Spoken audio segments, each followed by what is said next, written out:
पौराणिक हिंदू कथाओं के अनुसार महाराजा भागीरथी ने अपने पूर्वजों को मोक्ष दिलाने के लिए स्वर्ग से माँ गंगा को धरती पर लाने का ठाना और इसके लिए कठोर तप किए।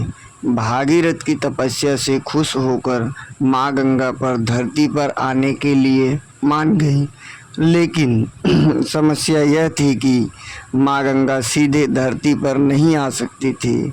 उन्होंने भागीरथ से कहा कि धरती पर उनका तेज वेग सहन नहीं कर पाएगी और वे रसातल में चली जाएंगी। इसके बाद भागीरथी ब्रह्मा जी के पास पहुँचे और उन्होंने अपनी समस्या बताई। ब्रह्मा जी ने भागीरथी को भोलेनाथ को प्रसन्न करने के लिए कहा।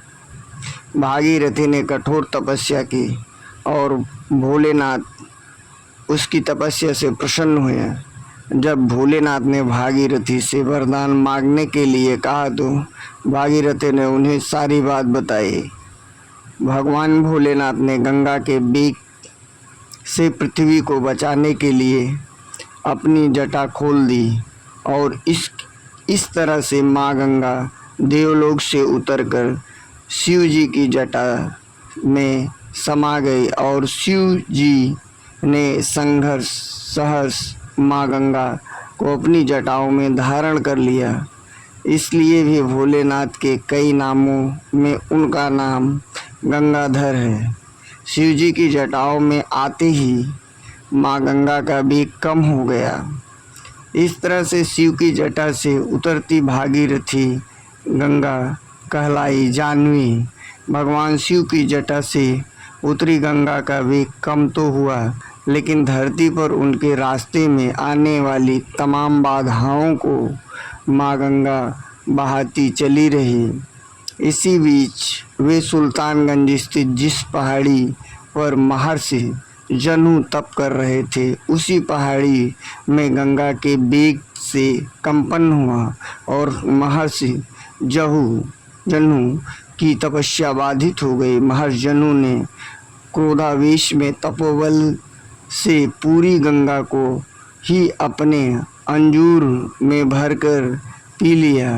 कहते हैं जब भागीरथी ने अपने पीछे गंगा को आते नहीं देखा तो संशय से भर उठे। जानकारी मिली कि गंगा को तो महर्षि जनु ने उदरस्थ कर लिया। अनुनय विनय पर महर्षि जनु ने आंखें खोली और जाना कि देव नदी का पान कर लिया है, तो बड़े असमंजस में पड़ गए।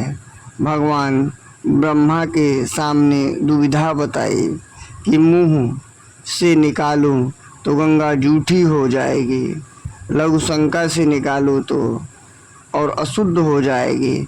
तब ब्रह्मादेव ने बताया कि महर्षि जनु अपनी कनिष्ठिका उंगली से अपनी जंघा में चीरा लगाएं तो गंगा वहीं से पुनर्प्रवाहित हो जाएंगी।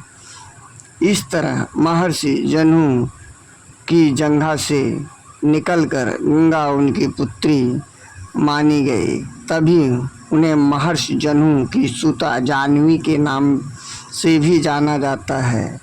इसके बाद माँ गंगा उस स्थान पर पहुँची जहाँ भागीरथी के पूर्वजों की राख पड़ी थी। माँ गंगा का स्पर्श होते ही भागीरथी के पूर्वजों को मोक्ष की प्राप्ति हुई।